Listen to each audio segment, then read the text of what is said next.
Okay, it is 6:10, so let's get rolling. Now, Leah, I'm disappointed at the number of participants that have showed up and very grateful for those who did show up.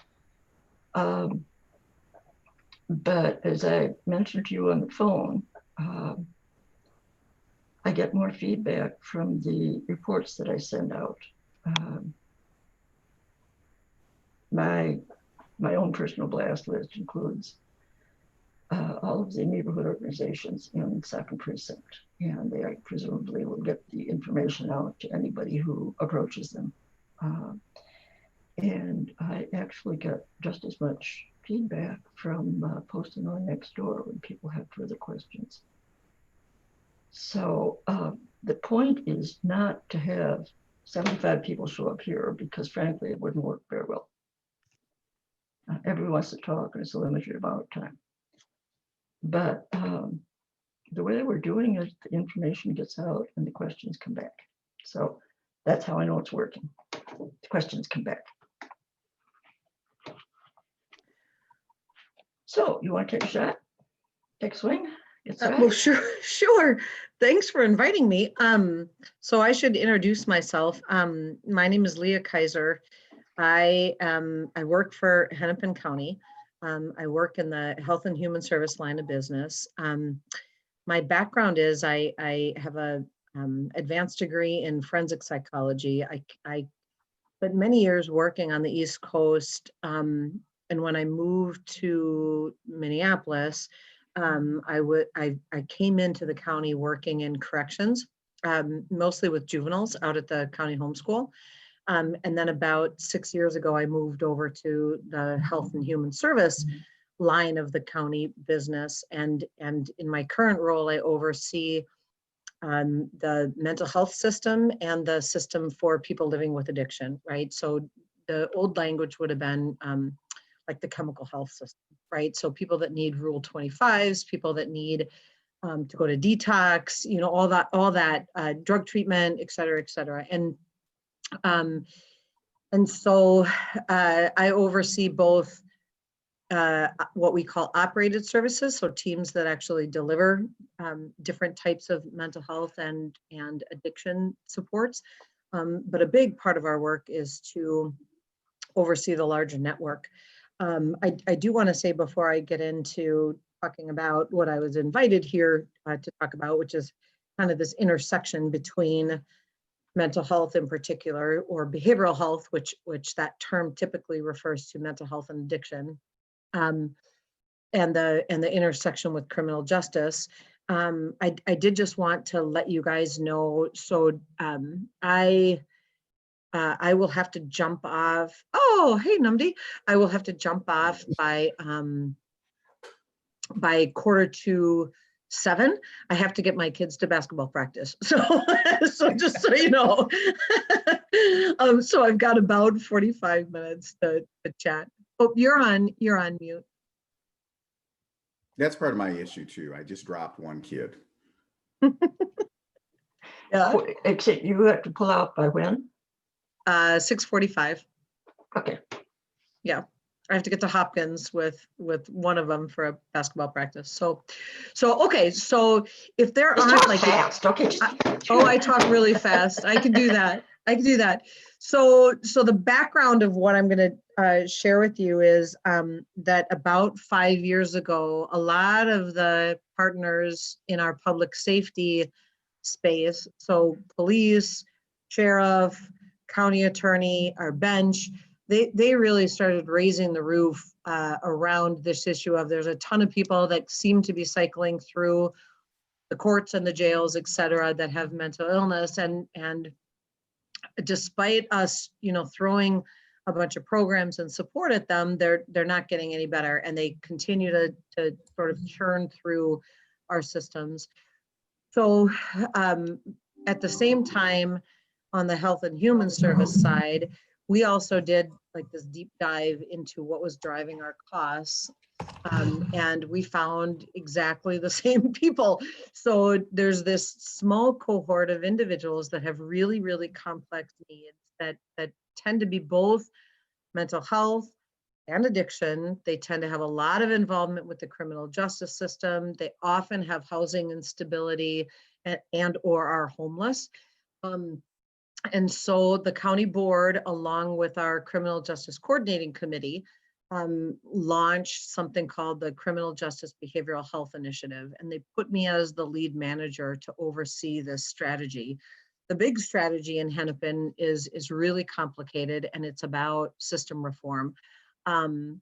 When we, so the first thing that I did was to convene representatives, pretty high level representatives from every agency in public safety and health and human service agency that was in this operating in this space, representing both county and city.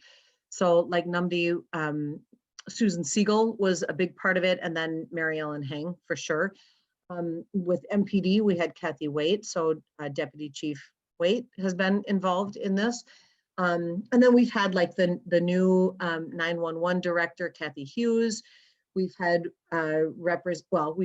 we still have representatives from corrections, from the public defender's office, the sheriff's office, et cetera, et cetera. So all of those folks have been meeting with me and my team for about 5 years. Actually, we're rounding into 6 years. And we started by looking at like what was working well in the system, what wasn't working well. And we landed on a federal model, which nobody remembers. It's called this Sequential Intercept model. If you go anywhere across the country and you start talking about mental health and criminal justice reforms, somebody in that setting is going to bring up the Sequential Intercept model. And it's the reason why is because it came out of a federal agency, this research arm of the SAMHSA, which is the Substance Abuse and Mental Health Service Administration. And it does a nice job at kind of chunking out the criminal justice system, where you start with the first contact for a person with mental illness, beginning at law enforcement, and then it sort of chunks out the criminal justice system from law enforcement, jail, court, probation, community, right? So there's these different interception points. And for us in Hennepin, it was great for us to look at what this model said was for best practice, or where in these different intercepts you want to have a certain type of response. We could then take this national model and say, well, what do we have here in Hennepin and where do we need to improve? Well, 5 years ago, when we took a look at our current environment, it was really clear that we had a lot of stuff going on at the back end of our system, policies, money, data, but we had very little at the front end of the system, which is where, when somebody first comes into contact with law enforcement. And so for the last 5 years, we've been putting in a whole bunch of new programs, new policy, new money, a whole bunch of data integration aimed at what is sort of the front end of the criminal justice system and where can we do some of our improvements. And so that led us down this path of training. We worked with Minneapolis police around CIT training. Our team went to every single one of the new recruits and participated in that model, the crisis intervention training. We presented at the legislature with the chief of police around CIT. It was through this body that the co-responder model was developed. And I worked with Kathy Waite on that specifically. We have since put teams of social workers in the jail and out at the public safety facility in Plymouth. We developed something called a forensic assertive community treatment team for people on probation, where it's almost like what you would call a hospital without walls, where there's this 24/7 team that supports people that have very serious mental illness that are also under probation supervision, to try to keep them, to try to keep them stable, like on their meds, and essentially their behavior, their symptoms managed so that they don't end up committing more crimes, right? We have a whole huge body of work around a facility that became what cops would call a drop-off center. It's located at 1800 Chicago, where cops, if they come across somebody that has low level offenses. So, you know, we get a lot, and we worked with the city attorney's office. Mary Ellen did a huge amount of work to try to decide what would happen to the cases where if a police officer came across somebody that you know, maybe had like loitering with open bottle or disorderly conduct or trespassing or whatever. And it appeared to the officer, you know, there's a lot of discretion with officers and arrests and things like that. If the officer and the individual that they came into contact with, it was clear that the person needed and wanted help, they could bring them to 1800 and the criminal justice system would disengage and we would take over and we would help that person, you know, get into detox if they needed to detox. There's a mental health crisis stabilization program on site. There's medical supports on site. We can help them with housing and employment, a whole range of supports. And this particular drop-off center, as cops call it, it's intended to both meet the immediate needs of a crisis. But really what we found is that it's sort of like what's happening before the crisis and what happens after the crisis, where if we don't get that right, we're sort of destined to keep cycling people through cop calls, 911 calls, right? And so this team, along with all sorts of other supports, are trying to help stabilize people. And a lot of that stabilization comes with what we call in our industry, the social determinants of health.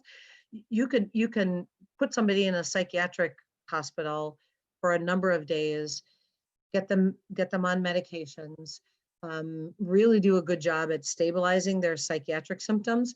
But if you send that person right back out into the same environment without any kind of supports, the likelihood that that person is going to decompensate and again, you know, fall into a crisis crisis situation and then 911 gets called is really, really likely. And so these other types of supports and other types of engagements like housing or having a case manager or having an ACT team help support somebody for the long haul is really critical.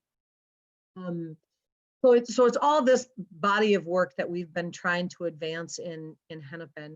We've also in the suburbs, so I know that, you know, I represent Hennepin County, so this isn't just about Minneapolis. I know most of you are sort of focused on the second precinct and what's happening there, but this body of work extends beyond just the borders of Minneapolis. So we also have embedded, I think, in 13 police departments now.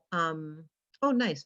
13 police departments, mental health professionals that are similar to the co-responder in that they field the mental health coded 911 calls.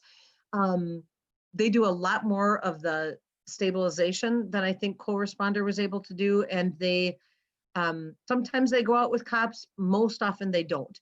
Most often they go out on their own to try to engage somebody without the presence of a police. And this is no slam to any of the police officers on the call here. The intent is to let cops do what cops are trained to do and to let the mental health professionals do what we're trained to do. And oftentimes the presence of law enforcement can escalate a situation. We are piloting something with the Downtown Investment District, so DEED, through the first precinct, but downtown with DEED, to try to have no officers present, but have our mental health professionals help people get connected to supports. And again, we're trying to coordinate that in a way that leverages, more of these social services, mental health services, and a lot of it is addiction services, because people typically don't show up as just, I have a mental health issue. They tend to have a lot more going on than sort of this singular need, right? They have housing, they have employment, they have relationship. A lot of times they have domestic relationship issues. They might have gotten entangled with they might have picked up a lot of low-level offenses, so they've got tab charges and things like that. And so we like to work within our partners to try to see if we get this person support, can we come up with a different disposition? Oh, one of the things that we started with the city attorney's office And Namdi, I'm not sure if you're aware of Restorative Court, but Mary Ellen, so the deputy city attorney and the public defender in our office work together to create what's called Restorative Court, where if somebody, again, sort of focusing on some of these livability crimes, if they are brought up on charges at first appearance, the city attorney and the public defender will discuss whether or not, if that person is agreeable to receive social services, we then engage, we support that person, and the city attorney is able to offer them a better disposition. And I was just looking at the recidivism stats, and there was 144 individuals that participated in what's now called Restorative Court. Of those 100, of the 144, 100 individuals, so it's like 79%, did not have new charges brought against them. So that would be a 79% reduction in recidivism. And by far the majority of those individuals, 84% were people of color, which we know tend to end up sort of falling down with some of these other types of domains that are equated with overrepresentation of people with mental illness and people that are individuals, either indigenous or persons of color in our criminal justice system. So that outcome alone was very, very positive. All of this that I'm describing is sort of the hard work that is done behind the scenes with all of our partners. This is not work that any one agency could sort of single-handedly impact. It really requires, you know, everything from police to prosecutors to the bench to the sheriff's office to, you know, health and human services to really work together to try to come up with where we can create sort of this collective impact. I've said a lot. I tend to talk really fast. I don't know if this group likes to just ask questions. So I'm just going to pause here. We're recording you, so don't worry about it. Oh, okay. Well, I will pause and see if somebody wants, if there's any questions that I can answer just based on what I've said so far. Otherwise, I'm happy to keep talking. I can talk for hours on this. Leah, I have a question. I have a question about, is there any talk about completely changing the response model from a 911 call comes in about a mental health case not involving weapons? Oh yeah, there's a And ton of conversation going on about that. okay, yeah, it just seems I've done a few ride-alongs and have been in this, and it just seems, especially for example, our University of Minnesota police officers, Mhm. they're dealing with you know, trespasses and unwants like Yeah. a lot of their time, and so Yeah. it just seems like potentially a, you know, before we even involve the criminal justice system, we could divert that. But Yeah, so I can speak a little bit. I mean, this is all this stuff takes time and it happens, you know, over time, right?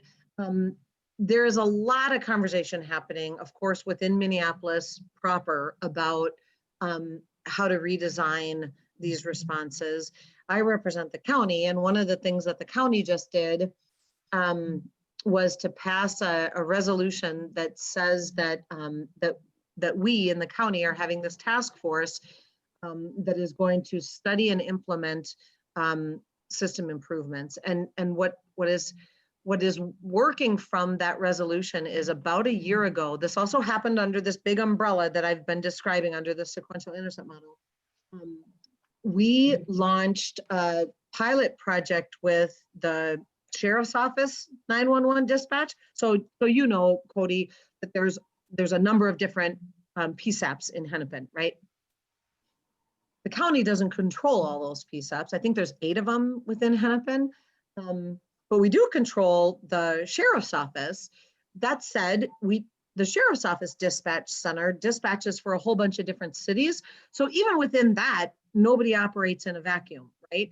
And so about a year ago, we put a mental health professional in dispatch, and that job, we put it at a fairly high level. It was a mental health professional that was a management level, and her job was to start studying what this change could look like, because there's a lot of different layers to it, right? I mean, there's data privacy, right? So mental health information is protected information, and so who can share what under what circumstances? So we needed to review that. We needed to review like the technology that supports dispatch. So let's just say that we wanted to have a mental health professional field those calls. Well, currently, and I'll just speak with the sheriff's office dispatch, you know this, that they're operating with certain channels, right? And only certain individuals have access to those channels. Well, I don't have access. I'm not part of law enforcement. And so we need to understand, well, what would that look like? Well, how, from a technological standpoint, how do you patch those calls together?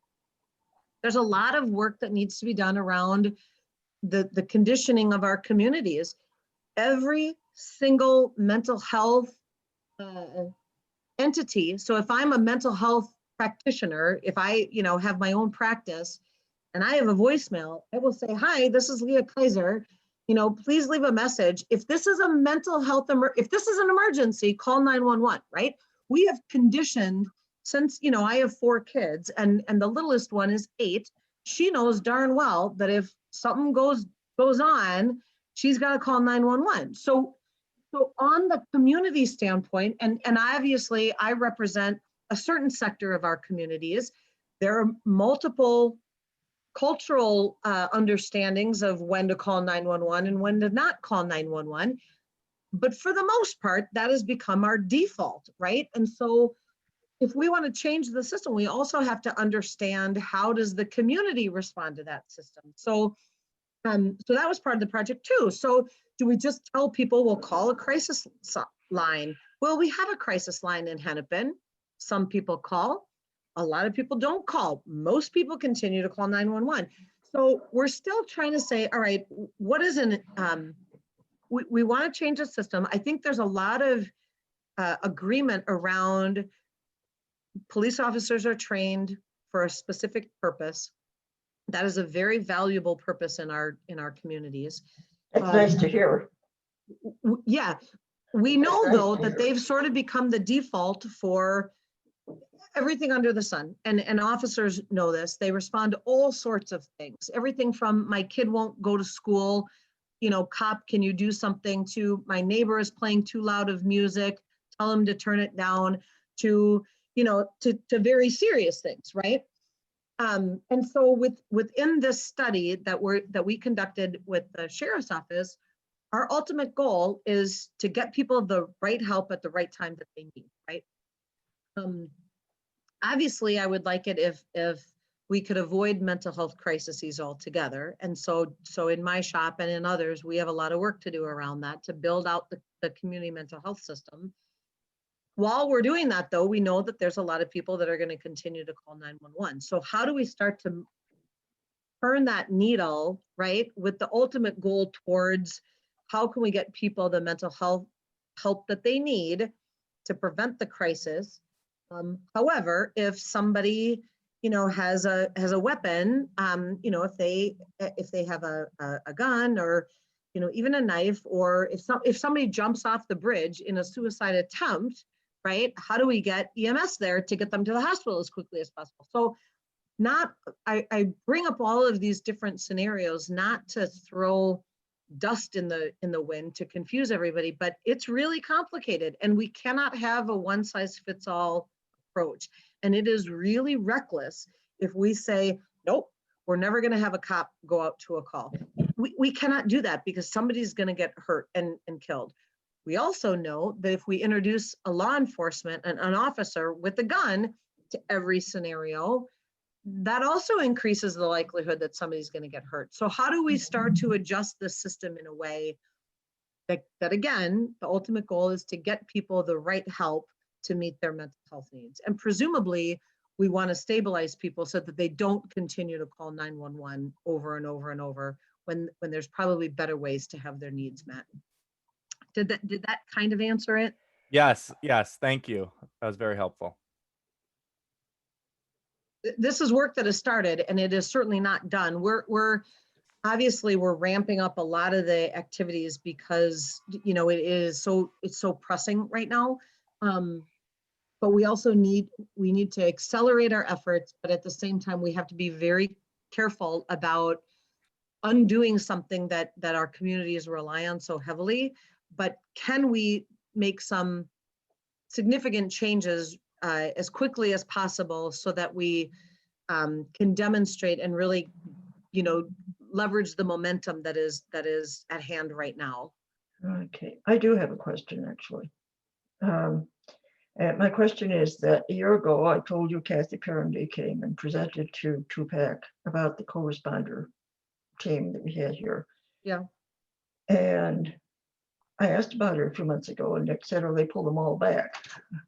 And since I thought that was just about the best thing I'd ever heard, the way Kathy presented it, I felt like I was crawling off the floor. So what you're saying now is that Hennepin County is going to pick up the kind of intervention that Kathy and her partner did? So if I'm understanding what you're describing, was it Deputy Chief Waite who talked about the co-responder model? It was Kathy Parendy, one of your employees. Kate Pitkin, perhaps? Kathy. Okay. I will tell you what happened with co-responder at the beginning of the pandemic. Yeah. First What's responders. replacing it? More important is what's replacing it? Okay, so at this juncture, we have a contract with the city for. Yes. We do have a contract. However, we are waiting direction from the city of Minneapolis around what model they want to bring forward. And I can't speak for the city. I will tell you that there is a lot of different models that they are exploring. The county is participating in, you know, the conversations when we're invited, and we are happy to partner with them. I'm not clear that that there has been direction to the county around. Say no more. I understand what you're saying. Yeah. I do understand what you're saying. Okay. The pandemic, though, brought, you know, almost all of our work remotely. I mean, that was a decision that was made by county administration. It was also, you know, at the time that the pandemic hit, under the stay-at-home orders, and the county followed suit. As we start to sort of unpack what life will be like now that the vaccines are rolling out, I do anticipate a different type of response. But here again, you know, it's a bit of a moving target. Okay, different type of response from remote response that we have now. Oh, for sure. Yeah. It's clear that there's a need. So I mentioned the embedded social workers that are in operation in the suburbs. Again, sort of falling back on, we don't want a one-size-fits-all approach, Right. where we can conduct our work with a certain amount of efficacy. It needs to be good practice. If we can do that remotely, we're happy to do that. If, however, the circumstances require, the clinical need requires that somebody goes into the field, we need to be able to offer that support as well. So well, one of the things that I thought was wonderful was that Kathy felt she was able to cut a lot of red tape. If she said somebody needed this help now, she generally could get them into this help now. So I presume that since this is still, her program is still your program, so I presume that when you say this person needs this now, they get it pretty darn quick.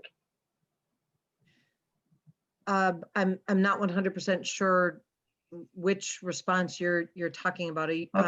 The co-responder is not in operation at this time. Yes, I understand that. Oh, okay. But you could still cut red tape if somebody definitely needs hospitalization right now. Tap, tap. If somebody definitely needs detox right now, they don't have to be assigned. Your workers can put them right in detox, and then we'll pick up the pieces after they get dried out. Oh, yeah, there's certainly capacity within what we're detox. Yes, at 1800, we certainly have capacity to be able to receive people there and then to provide them with the kind of the case management and Yeah. planning support after they leave, for sure. Yep. The hospital level of care, if somebody meets hospital level of care, as far as I understand it, hospitals continue to receive people for sure, even through the pandemic. I don't think at any point did I hear that the like speaking for the emergency departments, I don't think that they were turning people away because of mental health emergency. Okay, wonderful, wonderful. So then Minneapolis is being served. Yeah, we got lots of newspaper stories about things happening in Brooklyn Center and things happening in wherever, Eden Prairie or Mhm. something. But there wasn't a story there about Minneapolis. I can't speak to that. I don't know. I'm not But sure. we are covered by your office is the point. Yeah, it's a well, so if somebody has a psychiatric emergency and they can certainly call our crisis hotline, right? And that individual on the end of that call will make a determination around whether or not that person should be sent to the hospital right away. Okay. And if you need help getting to the hospital, Yeah, I believe that they will help coordinate and facilitate what's called a transportation hold. I don't know what that's what it is. Yes. Okay. All right. Yes. Yeah, we certainly can do that remotely. That happens through a specialized team. That's our mobile response team. Okay. Yeah, the interplay though between 911 is slightly different. Mhm. Thank Okay. you. Thank you. That was my biggest question. Yeah, and then the other thing, if a lot of times it's helpful for folks before they hit that crisis to be able to reach out for supports. And so they should know that they could contact the county and ask for, what services are available in the community. And we can help them navigate that. We can help them get connected to those services, help support them through all of what could be called the eligibility work, the intake work, to help get them connected to those supports. There's something that a lot of people in the community call the front door. It's basically a call center that has social workers that field those calls that will help get people connected to either mental health or addiction in the community. I'm happy. Okay, do you have something? We got 2 minutes left. So do you have something that you really want to highlight that your department is doing that you're pleased with? And we'll get that out to the general public. I sent the 5-year report of this body of work. I think that's probably what I would distribute. And then if there are any questions about any of the information in that report, please offer my contact information and I'd be happy to connect. I will do that. Thank you very Yeah. much. And I will be in cut. You've got 1 minute to get out of your chair by my Well, clock. thank you for having me. Any questions that come up later in the meeting or after I get the report, I will be writing up what I've heard. I'll send that to you to edit, correct, rip up, rewrite, whatever you want to do, just so that you're happy that what's going out is what the way you want it. That's the point. Okay. Oh, I appreciate that. Thank you. I appreciate it too. I'm asking for more of your time, but right now you're out the door. Yeah. Yep. Okay. Okay. Thank you guys. Good seeing Thanks, everybody. Leah. Thank Bye. you. Oh, well, like I said, the thing that was scaring me the most was when Nick said that Kathy and her partner were no longer in the basement. I thought, I felt like we'd been abandoned. Post turtle. How do we get down from this? We can't. She just presented it in such a way that it was so efficient looking. Okay, Namdi, if you would introduce your all new Court Watch format or whatever it is. Selection. Explain. Just explain. All right, I think first.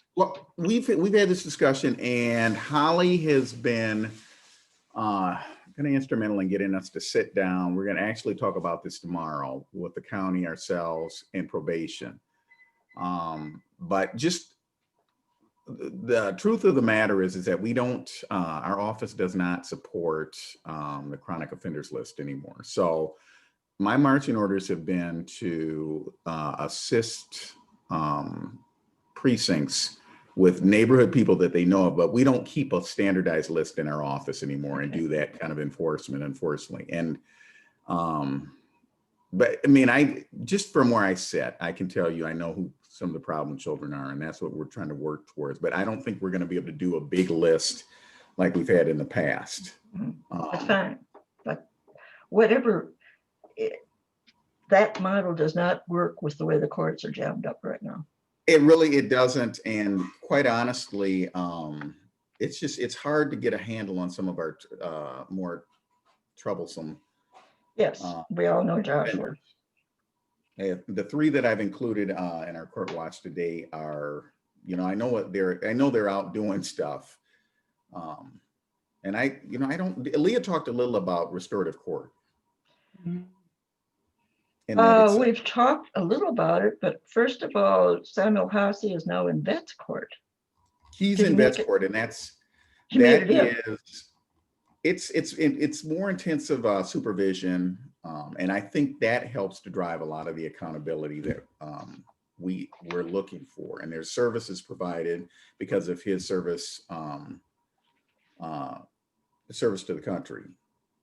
Now, the question is, he hasn't picked up new cases. He has a review hearing this month in about 2 weeks, actually, on the 25th of January.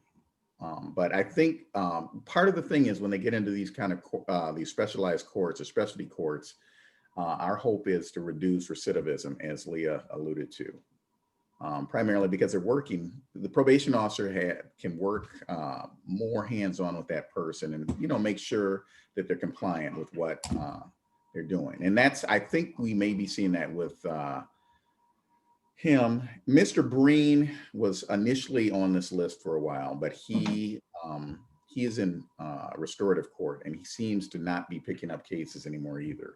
So we removed him. I just wanted to talk about the people that are actually, I think, are moving forward. Poplowski is the next person, Joshua Michael Poplowski. I actually invited his PO to this meeting. Okay. But Cunningham. Is it Ron Cunningham? He was in the downtown for a while, and I know they were working pretty hard to try and get him a bed somewhere. So I've been conversing with him quite a bit. Okay. I don't know if that's his. I mean, he may have if he has a felony case or anything like that. I don't know if he'd have Ron anymore. But he doesn't have a felony case, from what I know. No, we worked quite a bit just to get him placed. And the problem is, if he's not in jail, he may not show up for the available bed that they have. And that's a bigger issue. And the other issue with him has been that if he gets placed, he hasn't stayed there, he's run.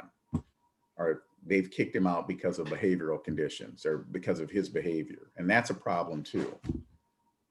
Now, I wouldn't say they've given up on him because, they're still, he's probably amenable to probation with a pretty restrictive, or not restrictive, I don't know how he, probably just more supervision. Short Yeah. leash. But I know he's still active over in the U of M. I don't see any 21 cases so far, but I know up in December and November, he was in the vestibule of some of these buildings, sleeping, sneaking in behind people, and people are scared. And as Leah alluded to, is that, police are not necessarily the best call for him unless he becomes combative or something like that. His is more mental health related. Yeah. My understanding is that when he's in dire straits, he knows that he can always go to the jail and get clean food, a shower, and clean clothes. So it's Yeah.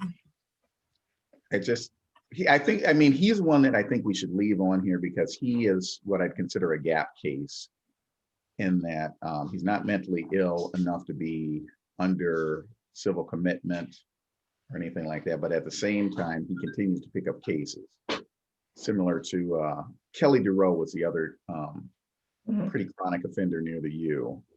And she has been found incompetent, but I did not include her on this list this week because even if she is picked up for stuff, just given her mental state, we can't move forward with any sort of cases for her. The last case I had was Michael Zaccardi, and Holly, can you speak a little to that? Yeah, he's in pretrial and he is in compliance with probation. So he's doing the best I think he's ever done on probation. Wow, Okay. that's good news. That's really good news. Yeah. Well, he started out with so many strikes against him, coming from the family he comes from. I don't know if the senior Zaccardi was a father or an uncle, but it was the next generation up. And that was a chronic offender. Before that, yeah. I think we've had 2 Zaccardis on this list that I'm aware of. Three. He has an uncle and a brother and then him. Yep. Okay, it's an uncle then. Yeah. So, but he is now in pretrial and he is in good compliance. Well, he's on probation and he's pending a case. Okay. He is, yeah, I think that's about it. But generally, he has a case coming up, or a pretrial coming up this month, a felony pretrial round of this hearing. So I'll track that for next month. And I'm hoping, I don't know if the county's adding more people to this either. Adding more people to his case? No, just in terms of the second precinct, that the county is adding people that we should watch. Oh, I see. And that's, I mean, I thought Sandra was going to be on the call tonight, but that's fine. I'm going to ask because I know there's a couple questions I have that I don't have access to as a city employee regarding some of them too. Well, I know that tomorrow, Namdi, myself, Lieutenant Gossett, I think we invited Cody. I might invite my supervisor who helps start neighborhood just to talk about what we want out of Court Watch and what information would be useful. There's been talk about going from a person-based Court Watch to a more event and the location, but just getting like a few stakeholders together to talk about what's the most appropriate and useful direction to take it if we want to move away from individuals and the kind of information that we are sharing about persons. Okay, I led you down a wrong path. Look, I spent 30 years cataloging children's books, all right? Rare, special, rare books, including rare children's books. And I insisted to everybody that the person that was responsible for Court Watch was Lois Lowry. Excuse me, she's a Newbery winner. Oh. Judge Lois Conroy. Lois Conroy, yes. Yeah. I was sure it was Lowry. I've dealt with Lois Lowry for years, right? Conroy makes more sense. Yeah, well, I wasn't talking about sense. I was talking about the word that came out of my mouth. So Yeah. Is she going to have anything going in on this? Because this whole idea was her baby. It was her creation. I could ask her about it. I mean, I could reach out and try to schedule a meeting and tell her what we're thinking and what her original goal was and see what she thinks about it. But If yeah, nothing else, ultimately, draw up a plan that we can move toward as COVID-19 leaves us. Yeah. So we have more This is not a functional system. I mean, you know that, I know that, everybody knows it. Yeah. Just, I mean, not to speak out of turn, but I know, I mean, I think they're trying to plan in our office about just the backlog and just prioritizing cases. Yeah. And whether or not leniency, or just because physically, I don't think we can do all of, particularly with some of the protests, curfew violations cases that happened. Mhm. There's going to have to probably be more of a global resolution to those. And we just have not Yeah. decided what that's going to be. Understood. I mean, that's how what backlogs do to you. Yeah. It's not exactly on level with my 40 boxes of backlog books, and we need them out in 6 months. But I get the impression, Yeah. I get the general idea. Okay. So I would really like to, Holly, I would Yes. really like to hear, and Namdi, I would like to hear what happens in this meeting. Maybe you could present that at the next. Oh, yeah. No, certainly. Well, Okay. thanks, Holly, for setting it up. Oh yeah, I got a whole agenda. You guys just wait. Okay, I'm ready. Hey. I mean, the issue is not just the second precinct either. The fourth No. precinct wants to start 4-pack and court watch. The problem they are having is they've lost a CPS and maybe 2.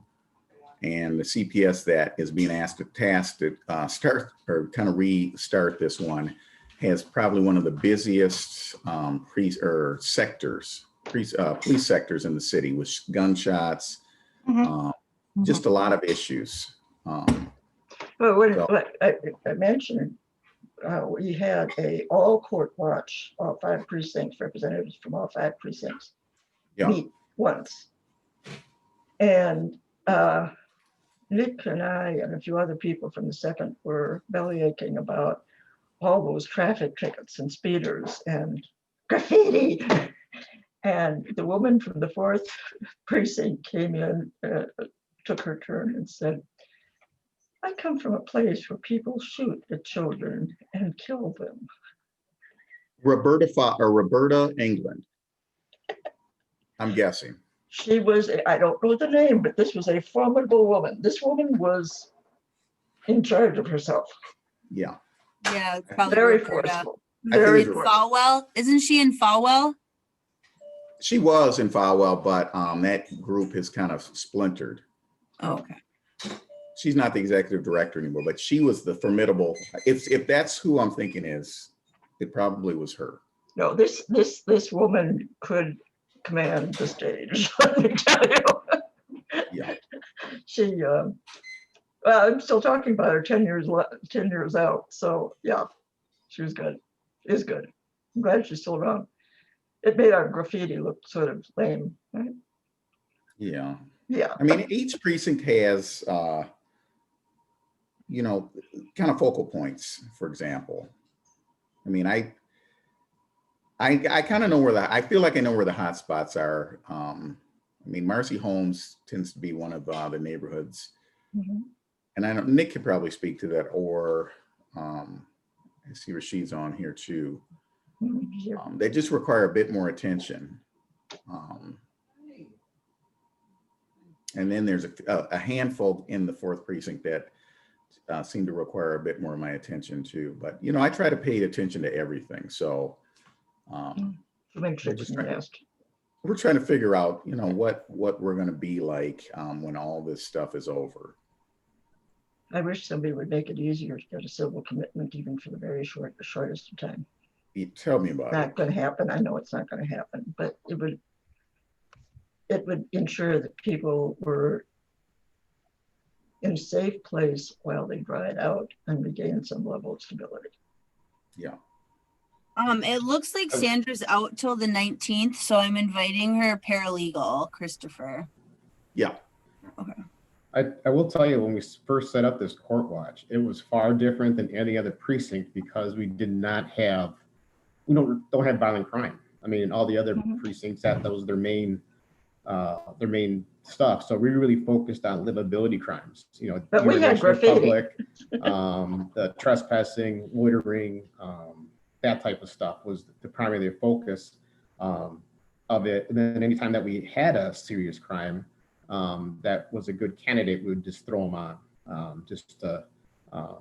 like not Heacock, what's that guy? Switch, big guys like that we would throw on there just to follow them through the court system, because there was a lot of feedback, whether it be from Dinkytown or the U of M or the neighborhoods. This was an important case or a defendant that we needed to follow through the court system. But it was difficult really to put our court watch together, because we just did not have, all the others were really focused on the violent crimes, and we just not had that. So we struggled for a while of what we were going to actually follow, since property crimes really drives our numbers, and the livability stuff. And the livability stuff, it goes through court, but I think there's a lot more paths for a livability crime to go than like a murder or something. So it made it a little difficult for us to put something together, but it did take a while. Well, I do remember when Joshua Poplowski appeared upon our scene the first time, and he spent one evening in Prospect Park.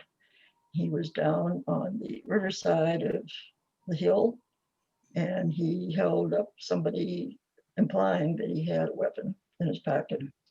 And then he walked over the hill, and right behind the textile center, across the street from their parking garage, he held somebody else up, and this time he displayed his gun. I thought the world was coming to an end. So did the owner of the textile center. And all he got was a hand slap. Yeah, I mean, that was not okay somehow. But it was 2 in one night, and implied weapon and then displaying the weapon. Nothing much happened. So, okay, if Rashid will whisper into Nick's ear or type into the chat list. Nick, on 12/23 and 12/26, Southeast Como had 2 incidents of shots fired, which you have covered a little bit. Yep. And this is somebody who just doesn't love somebody else, right? No idea. Still, we really have no clue. I mean, the first shots they were fired directly at the door of the one side of this duplex. It was side-by-side duplex. I believe it was like 5 to 7 shots. The next, or a couple of days later, there was multiple shots fired at this particular house, which caused some damage not only to a couple of vehicles in front of the house, but also to some neighboring houses that were also damaged. It was probably about, I think it was like 15 to 20 rounds were fired at that officer required casings on the ground. No idea. We reached out to the property owner, to the management company, to see, what was going on. There was a mom that lived there with her 2, I believe they're both juvenile teenage kids. And we do our normal research on it to see if there's anything pending with the house, past calls when they moved in. I talked to Cody and a couple other people about any suspicious activity around the house, and no one had anything. And the family itself didn't really have any pending cases at all either. So maybe coming home from school, or we just don't know. We just don't know what the reason was, who the target was. That's all part of the investigation. Like I said before, the leaseholder, who's the mom, did ask the management company to be released from her lease. And when I talked to the property manager last week, the owner was about 99% sure that he was going to release her from the lease. And we agreed with that, and I think that would be the best. And I told him just to keep in touch, let us know when they move out. He was thinking probably by the end of the month, but we'll see how it goes from there. And there's still damage to the house. The management company was not going to repair the door or some of the other damage until they moved out, because he feared that there might be another incident. He doesn't want to fix the door, they're going to damage it again. So, I understand this completely. so still an ongoing investigation. So that's all we know. Okay, and on January 1st, somebody got really mad at a New Year's Eve party and hit 3 people with shots. Yep. Party, disagreement, shots fired. That's it. One individual was shot in the stomach, was transported to HCMC. The other one was shot in I believe it was the leg or the thigh, and he was transported by a separate vehicle to the hospital. Both are gonna survive. It was a huge party. This took officers a long time to really interview to witnesses, Yeah. gather information. Some of the friends of the victims were very uncooperative. One did slap one of our sergeants. I think there was also an attempted, I don't know if it was a flea, but there was something else that had happened also. But they were very.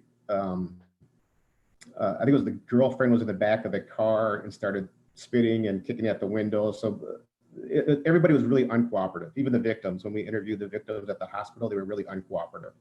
Slapping a sergeant. Yeah.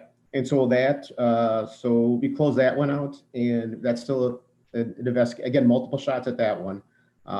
Some of the neighboring apartment buildings saw the shooting. And so we're trying to work with them now because they're want to out of their leases because of this particular property. We've been trying to get a hold of the property owner. We've been unsuccessful. It's a Chen property, Victor Chen and Cecilia Chen. They own I know Chen. a few. Like Chen? Yeah, This is a Chen property? Yep, they own a few rental properties, and we're having difficulty getting a hold of them. Excuse me? They lost my Chen Chen? It's Cecilia Chen and Victor Chen. Oh, okay. I believe they're part of the okay.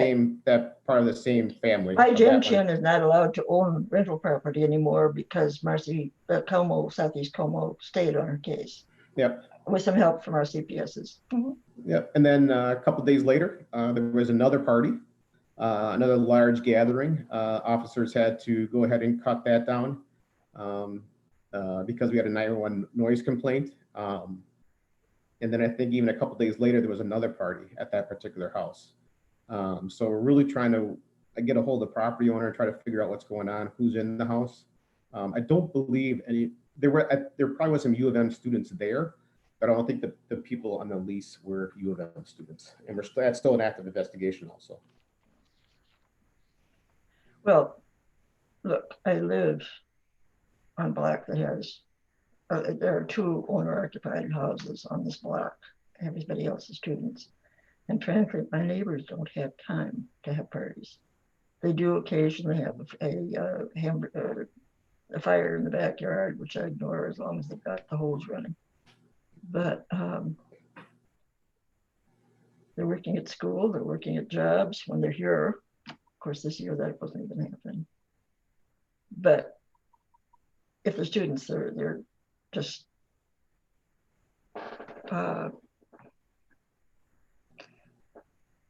if they're students, they're not as serious as my 5 next door and 4 next door to that and 4 next door to that, and the next house is a duplex, and I think that's 5 on each floor, and we generally have a quiet block. They're busy. So no, I don't think they're students. Yep. Okay, then between the 1st and the 7th of the month, the 2nd precinct had 13 auto thefts. Of the 13, 10 people had left keys in the car, or the car was left idling. Yep. And I presume that has not led up too much yet. No. Nope. Still going. Oh yeah, people just like to warm up their cars, and I One or think two a day? three of those 10, I think, were delivery drivers too. 3 of those 10 what? Were delivery drivers, so like Uber Eats, DoorDash. But people like to warm up their cars. I mean, we're making it way too easy. People like to warm up their cars, and they just, they start their car, they run inside for, just for seconds, a minute, and the car's gone. Mm-hmm. So it's just really too easy for people to steal cars. Okay, catalytic converters are still being sawed off. Target car is a Honda CRV, a Mitsubishi Outlander, Subaru Crosstrek, and Hyundai's. I called my car guy and asked about the CC clamp. Mhm. Lock? What? The clamp lock? What is it? Catalytic converter. There's a lock that you could, there's A lock, a variety of okay. different locks you can put around the converter. And he looked up, I do trust this guy completely. And he looked up in his handy dandy reference thing and said, I wish you owned an Outlander. They have nice locks. CRVs don't. He said, there's a lock here. It isn't worth anything. I'm not gonna put it in your car. Yeah. So we're waiting for Honda to come up with something, I guess. I don't know. What else is going on in the precinct? All I've really heard about is, well, no. What else is going on in the precinct? That's really about it. I mean, the auto theft has been huge again for us. The theft from motor vehicles continues to be a steady pattern.